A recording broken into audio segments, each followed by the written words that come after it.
Mwanangu nilikuomba majibu ukani.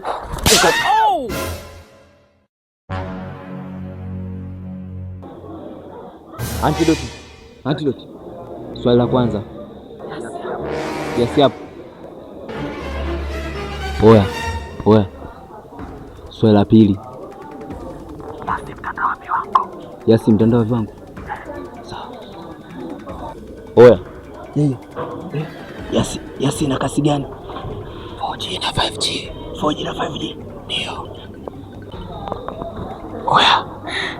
Swali la 3B. Umejitungia. La tatu. Oya. La 3B.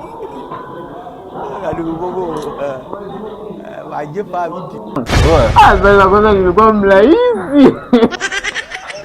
Eti jibu yasi hapo. Yasi hapo? Acha ujinga dogo. Pale kulikuwa na calculation. Swali la kwanza jibu lake lilikuwa 2.8. Wapi wewe? 2.8? Mwanangu nilikuomba majibu ukani.